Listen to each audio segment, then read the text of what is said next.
Yes, hello everyone. I welcome you all to this today's daily news digest session.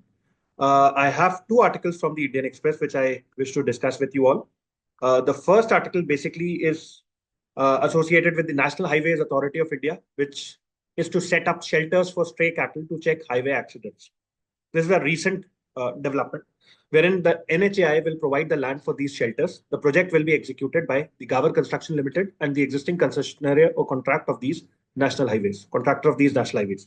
Why is the need for the same?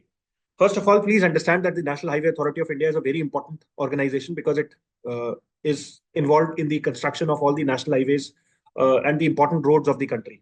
And it is a very important institution in the sense that roads are the arterial networks which connect one part of the country to the other. They've signed a contract with a construction company to build cattle shelters along national highways. And this is a pilot project which aims at preventing stray cattle related incidents. There have been instances of huge amount of casualties, both of the cattle as well as human beings, wherein stray cattle have been caught in the national highways and they have been a problem per se. This shelter is going to be constructed on the UP-Haryana border, and there are similar roads, shelters which will be constructed in many parts of the country. NHAI will provide the land for these shelters, and the project will be executed by a private company. The construction firm will also be responsible for the maintenance of these shelters by providing first aid, adequate fodder, water, and caretakers throughout the concession period, and ensuring the well-being of the animals per se. And NHAI has said this is another step that furthers NHAI's commitment to not only create safer national highways for commuters by enhancing road safety, but also fulfills a humane requirement of taking care of stray or cattle animals. So this is an important point from the ethical perspective as well. That is, it is the duty of human beings or the government to take care of not just human beings, but also the other animals as well, like cattle.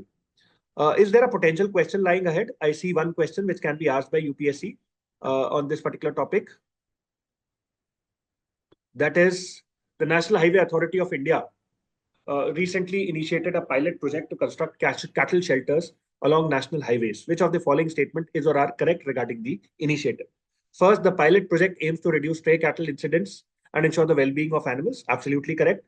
The first shelter under this initiative will be built along the Kharkhoda bypass on National Highway 21 in Punjab and Himachal Pradesh. This is wrong. Project will be executed and maintained by Gaurav Construction Limited, which will provide fodder, water, and caretaker for the shelters. This is absolutely correct. The initiative is restricted to projects managed exclusively by this Gaurav Construction Limited. This is wrong.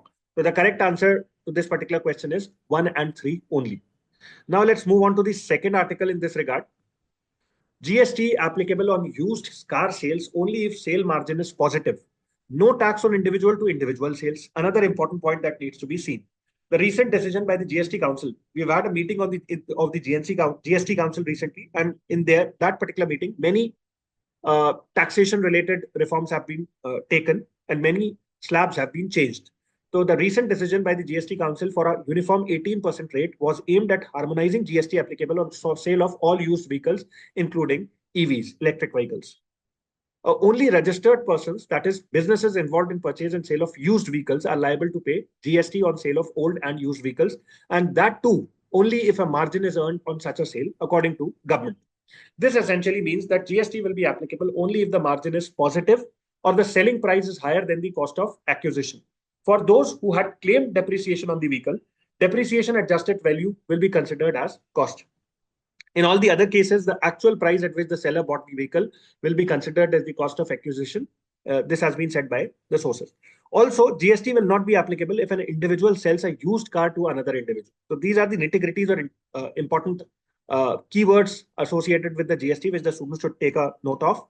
In its meeting last week, the GST Council announced a single tax rate on sale of all old and used vehicles, including EVs, at 18%. Earlier, sale of used vehicles powered by petrol, diesel, and LPG were subject to 18% GST, while EVs and other vehicles attracted 12%. The recent decision has been made by the GST Council to harmonize GST rates applicable on sale of all used vehicles, including the EVs or electric vehicles. The decision had led to confusion in certain sectors on whether GST would be levied even in instances where the margin on sale of the used vehicle is negative. Let's say I sold a vehicle in loss. Will I be paying GST as well? In that case, the GST Council has come up with a clarification that only when you have made a profit you have to pay the GST. When the margin is negative, then no GST is payable on that respect. What are the scenarios associated with GST? They have used an example for the same. If a registered person sells a used vehicle to anyone for rupees 10 lakh, where the original purchase price was rupees 20 lakh and depreciation of rupees 8 lakh was claimed, then no GST would be levied. This is because the value of the vehicle will be considered at rupees 12 lakh after deducting rupees 8 lakh as depreciation from the original value, which would result in a negative margin of rupees 2 lakh on the sale. However, if the depreciated value of the used vehicle is rupees 12 lakh, but the selling price is rupees 15 lakh, 18% GST will be applicable on the margin of 3 lakh. This is the margin that is being talked about, despite the selling price being lower than the original purchase of rupees 20 lakh. Another example that needs to be kept in mind is a registered person selling an old and used vehicle to any person at rupees 10 lakh, where the purchase price of the vehicle by the registered person was rupees 12 lakh. Then he is not required to pay any GST as the margin of the supplier is negative in this case.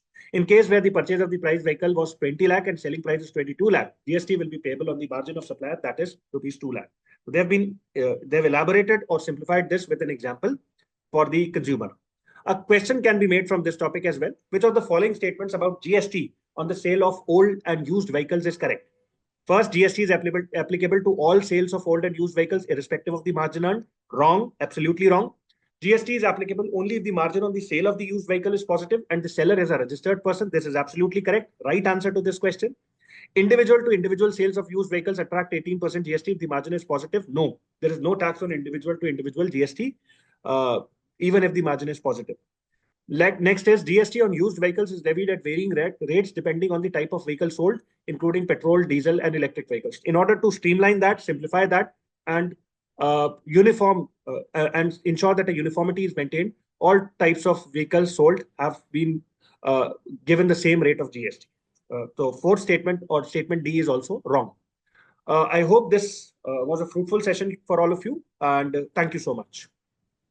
Hello all. Today I'm going to discuss some of the important article of the Hindu. The very first article that I'm going to discuss is related to recent change that has been made by the central government in election rules. So because of this change, Supreme Court Congress has approached the Supreme Court.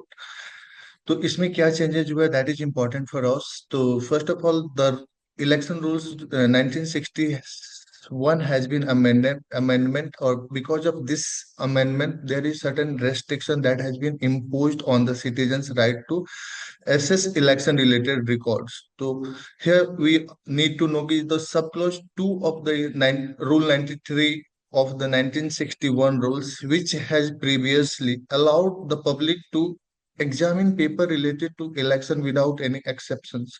But now after this amendment, there will be no access to electronic जो recorded footage होती है उसकी access नहीं होगी citizens के पास. तो government has its you can say logic to support its recent amendment. तो government का जो logic है, that is the government that the amendment protect the process from false narrative or misuse of electronic records.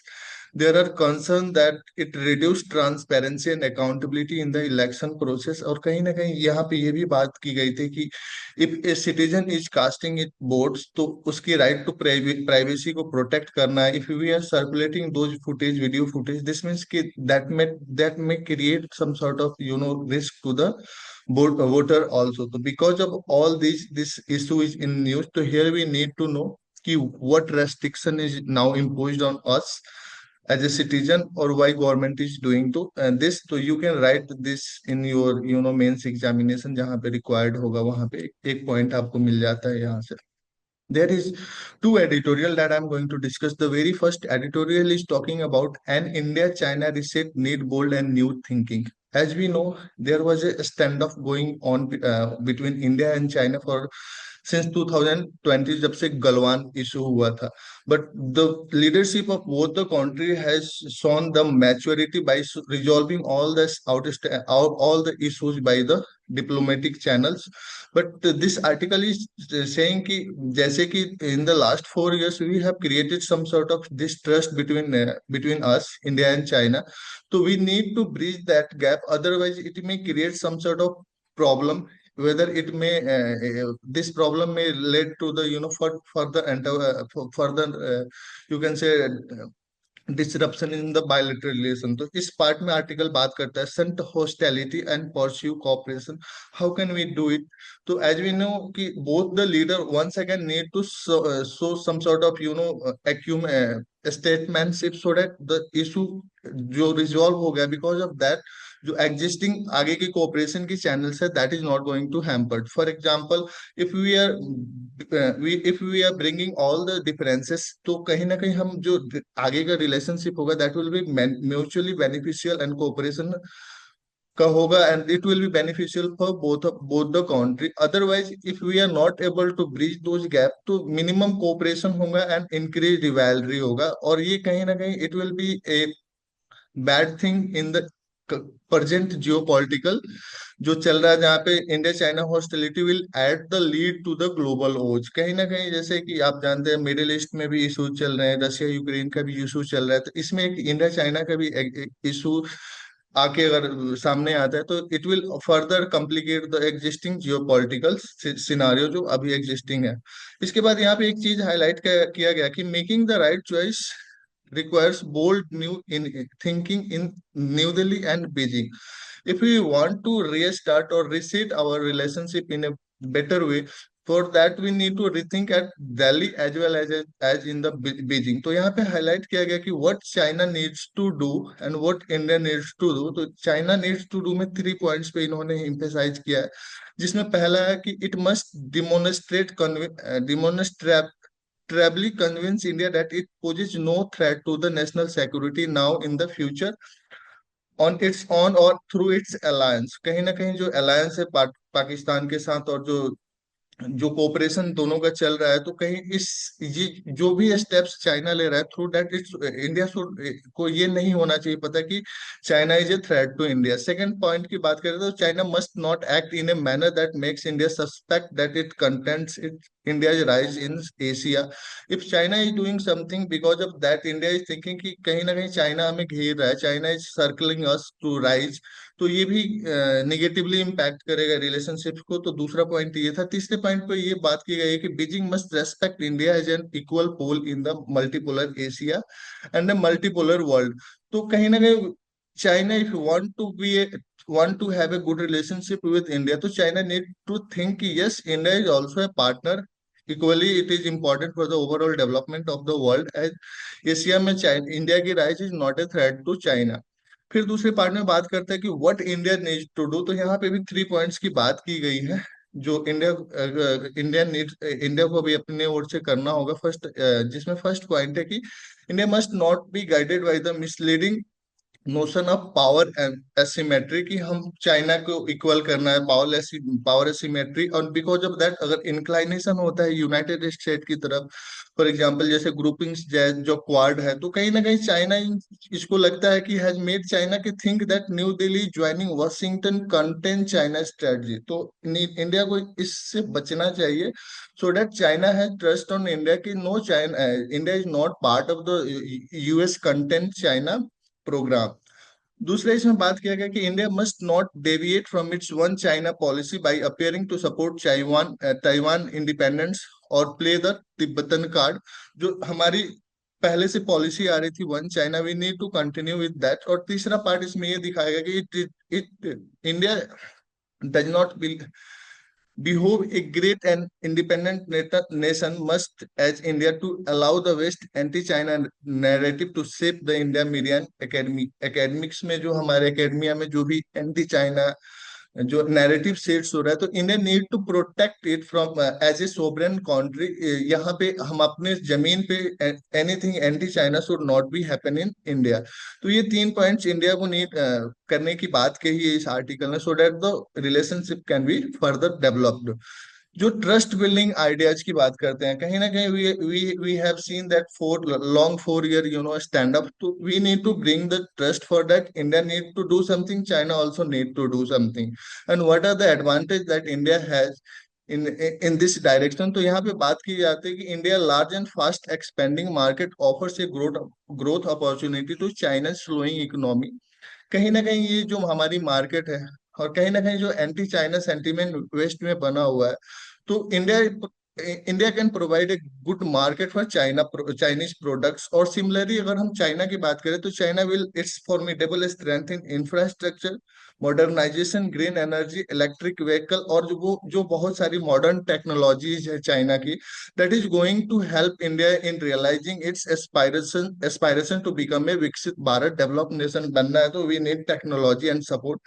तो हमें कहीं ना कहीं China से सपोर्ट मिल सकता है इन दैट डायरेक्शन। फिर यहाँ पे बात एक दूसरी आती है कि if India and China enhance convergence in their foreign policy, they can bring great stability, prediction and fairness to global governance। तो कहीं ना कहीं India and China provides great market and great economic strength to the world।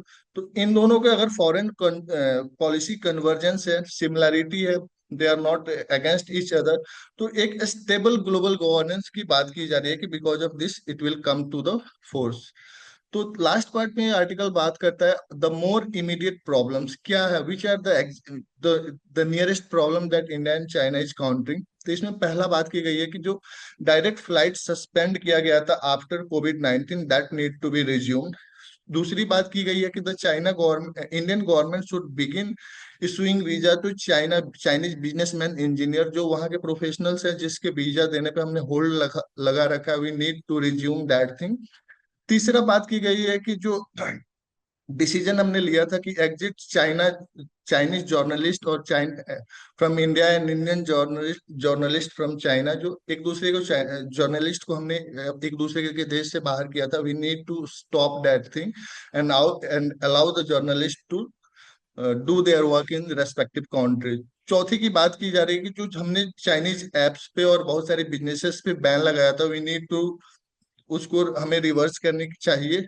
और fifth point इसमें ये आ रहा है कि the two country should quickly make a big move on the trade and investment. जो हमारा कहीं ना कहीं ट्रेड और इन्वेस्टमेंट हैम्पर हुआ था because of that stand up, we need to resume it as soon as possible. तो this is the basic take away of this article कि how we can reset our relationship for the mutual beneficial of China as well as India. तो ये basic take away इस article का। There is another very good editorial, and it's talking about the existing disparity in the Indian IT sector, and this disparity is on the basis of caste। तो heading है meritocracy, caste based disparity in IT sector। तो this article highlights कि how the caste system is creating a kind of problem in the IT sector। तो सबसे we will start this article with the data from the international level organization जो 2022 में release किया गया था। and according to this data, higher level of diversity at workplace are associated with great productivity and innovation। if there is diversity at workplace, it is going to create innovation and great productivity। but what is the scenario in our country? तो पहले यहाँ पे एक data है जिसको हम देखते हैं। ओवरऑल कंट्रीब्यूशन की बात करें आईटी सेक्टर की, तो it is contributing 7% to our GDP. यहाँ पे एनएसएसओ का NSSO that is national sample survey office, इसकी एक डेटा आया था, and this data reveals that the social inequality are significantly alive in the job market. तो ये कैसे है? तो फिर इस स्टडी में ये पाया गया कि the study finds that the probability of scheduled caste and scheduled tribes to be engaged in IT sector is only 10% in comparison to the upper caste, that is 27%। This means कि ये scheduled caste और scheduled tribe के जो youth हैं, their probability of joining the IT sector is only 10%। on the other hand, the upper caste की बात करें that is 27%। तो बहुत यहाँ पे 17% की मार्जिन है। दूसरा डेटा है कि this disparity in employment probabilities has increased over time from 2011-12 to 2020-21। तो कहीं ना कहीं ये जो डिस्पैरिटी है, जो प्रोबेबिलिटी ज्वाइन करने की, ये बढ़ा है कहीं ना कहीं। तो ये आप मान सकते हैं कि 2011 से 2021 में 11-12 में कम था, 2020-21 में ज्यादा हो गया डिस्पैरिटी। फिर दूसरी इस पे यहाँ पे एक डेटा निकल के आता है कि lower caste group faced only 6% probability of being engaged in IT sector as compared to 70% of upper caste। तो यहाँ पे भी डिस्पैरिटी आप देख रहे हैं कि 11% की है, जहाँ पे लोअर कास्ट की प्रोबेबिलिटी 6% है एंड अपर कास्ट की प्रोबेबिलिटी 7% है। फिर एक दूसरी आर्टिकल में डेटा निकल के आता है कि when lower caste group manage to enter IT job market, अगर कैसे भी करके वो मैनेज कर लेते हैं मार्केट में आने का, they face labour segmentation as reflected in the caste based disparity in wage earning. So there is segmentation ki what work that person is going to do. Along with that, there is disparity in the wage also. It is against our constitutional values. फिर यहाँ पे gender inequality की बात की गई है इस article में। तो female workers in IT sectors earn 26.2% lower than the males. This is really significant कि we are discriminating in terms of wage against the women irrespective of their caste through their employment probability are closer to that of the men. Their probability of joining IT sector is very close to the men. There is no caste-based segregation. However, we are discriminating when it comes to paying that girl. Okay, तो ये भी important data है, हमने already discuss कर लिया जो ये international level law organisation की जो डेटा है उस पे।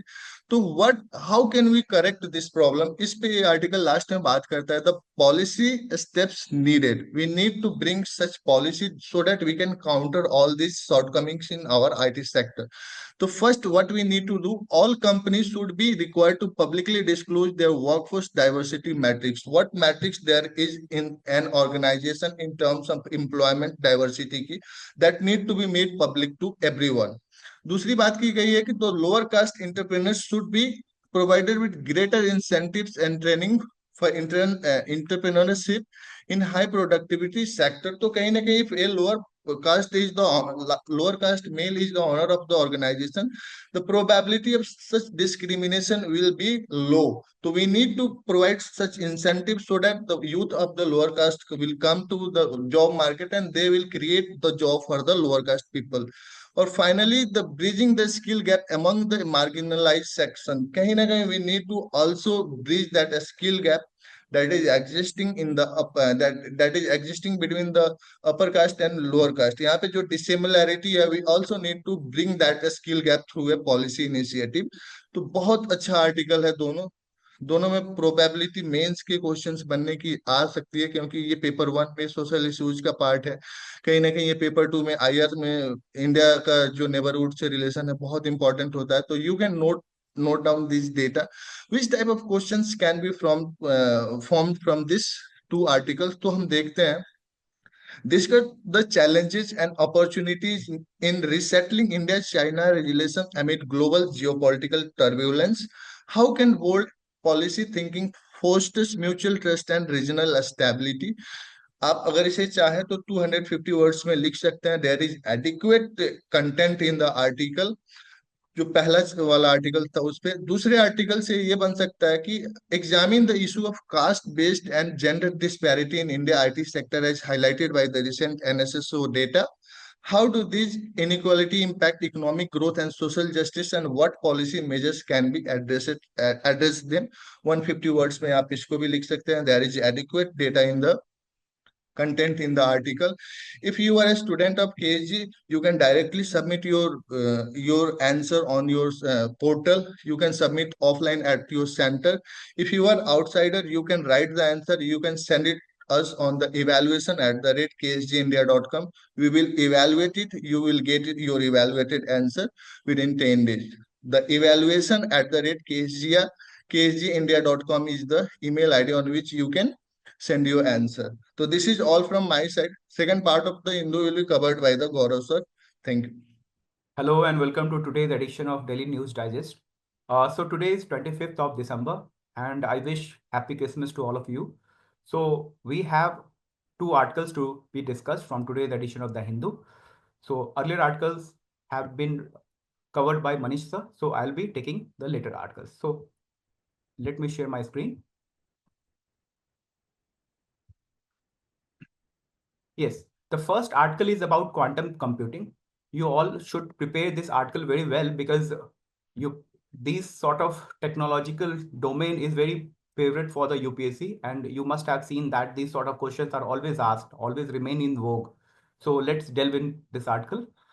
So basically, you should know what is quantum computer, how it's work, how it is superior to today's classical computers, and what are the challenges therein. So quantum computers, as it is written, are talk of the computer town. So a quantum computer is based on the principle of quantum mechanics. So basically, it is a quantum mechanics. It's based on the subatomic particles like electrons. So it is based on that. Okay.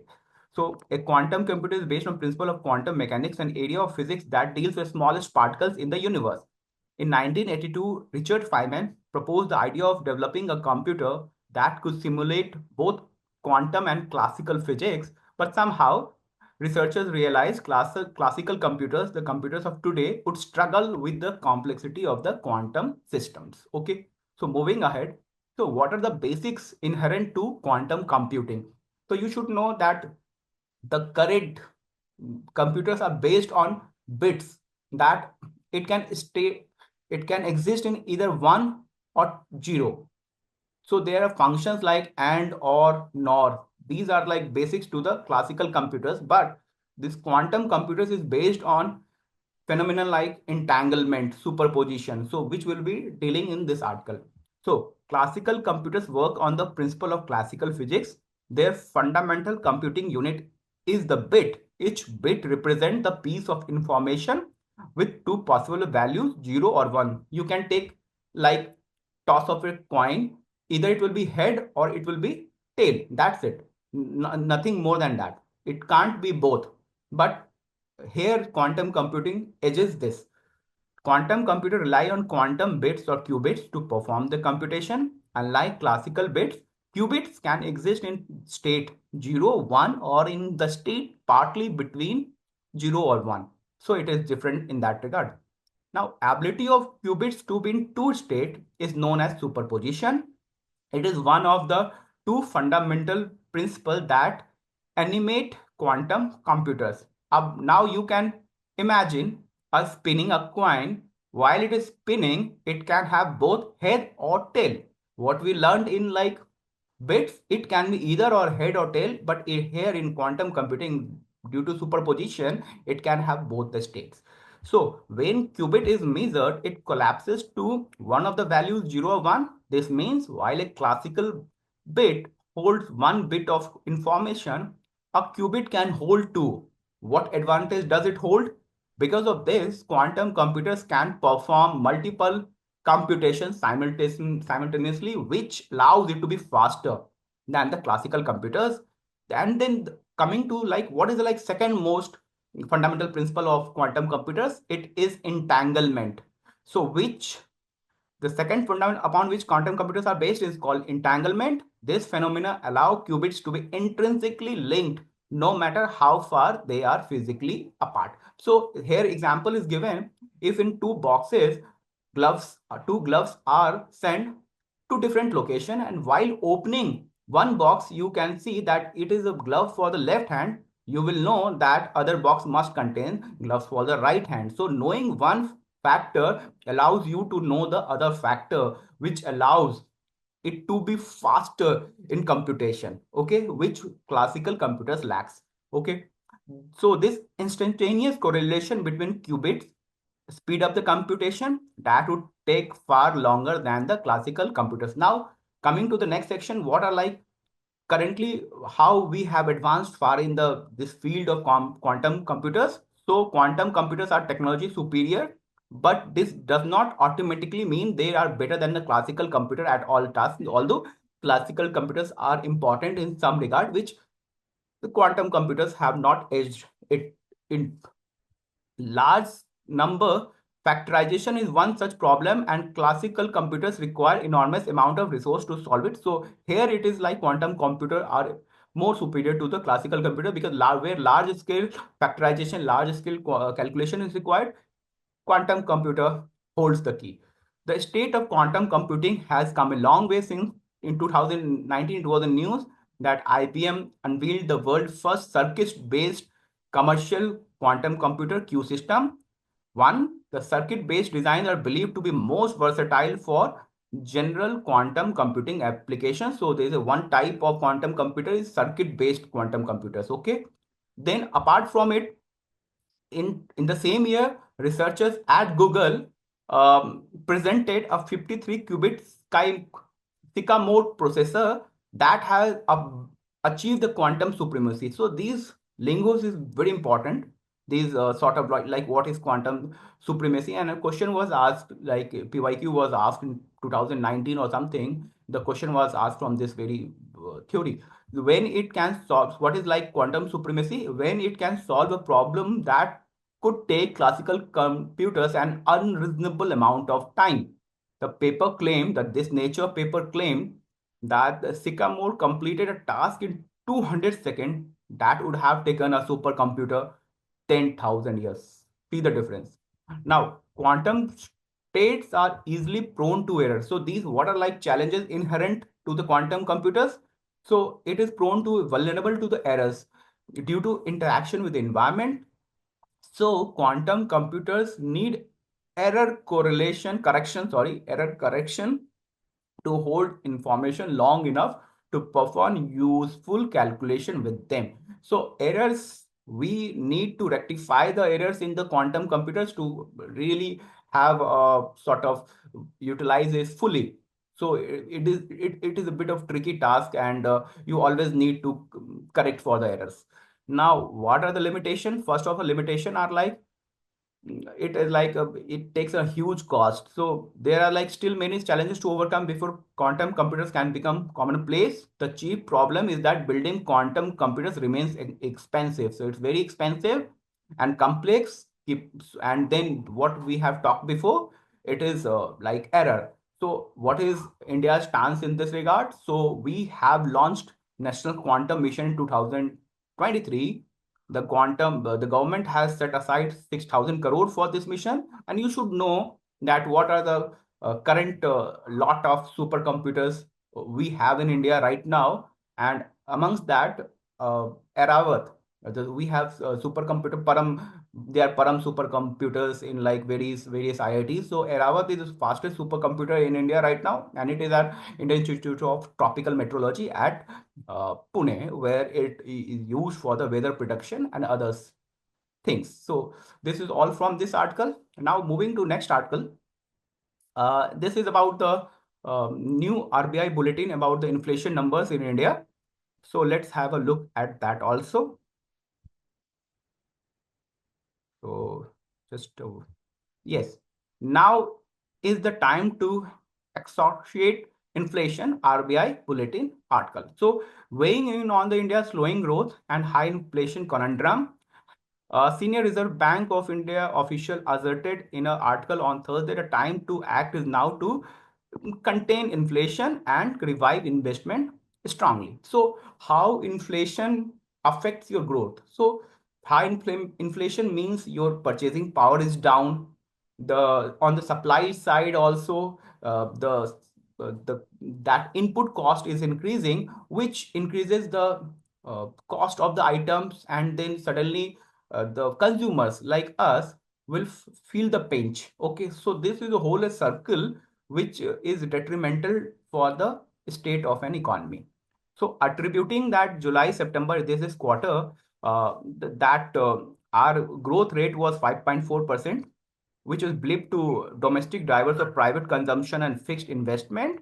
And in the third quarter also, they said that although economy is recovering, and they signal that economy is recovering from slowdown in the momentum thanks to a strong festivity demand. So when there's like festivals and all, there is a strong demand for the commodities, which aids in the recovery of uh, economy, or it's also helps in the robust growth of an economy. So in the article on state of economy, you should know that who publishes this state of economy. RBI publishes this state of economy with and they have said that with the headline inflation expected to average 3.8 next financial year. So what is this headline? This is term that headline inflation is your CPI numbers.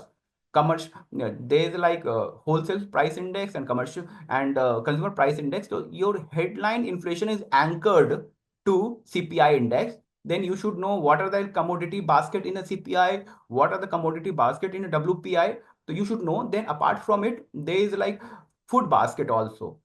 So in the CPI, food basket comprises around 45% of the whole, among the 100% of factors attributed to CPI. The food basket contains 45% of the commodities. So if there is like inflation in the food section, the consumers will feel the pinch the most. So here it is like in inflation shocks, input cost across the manufacture and services sectors hardened in November, which resulted in producers to raise prices at the faster pace in 11 to 2 years respectively. Then the erosion of purchasing power due to repeated inflation and also due to higher cost led to weakening sales growth of the listed non-financial non-government corporations. So you should know there is always a link phenomena. When inflation happens, your purchasing power goes down as the commodity prices has up. And apart from this, you should also know that what are like effects of inflation on your like forex reserves, what are like on the exports, on the import. You should know that your exports, though it's become more competitive, but its volumes get ups, but in the value terms it goes down. So these intrinsically linked things economically that you should try to find out, that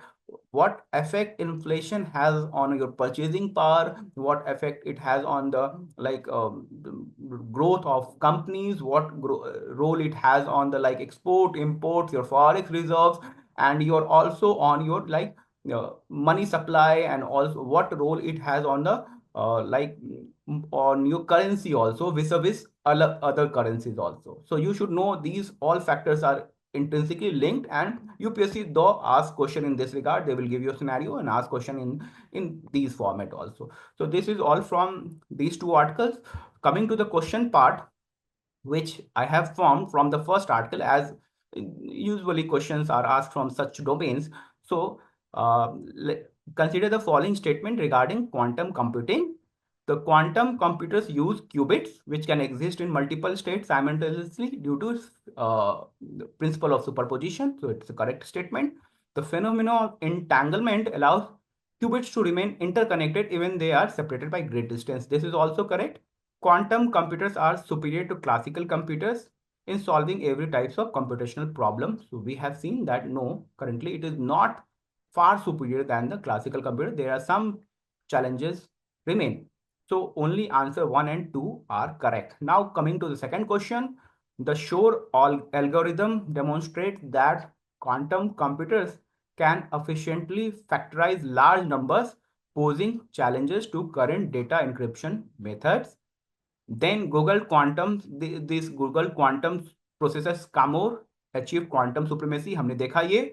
Then primary limitation of quantum computers is inability to design circuit-based architecture from. We have seen that IBM made circuit-based supercomputers also. So this statement become incorrect. So only statement 1 and 2 are correct. So this is important. You should see the whole article, try to take keywords, and it can help you in like coming UPSC 2025 exams. With this session comes to an end. We hope to meet you tomorrow. Thank you for watching.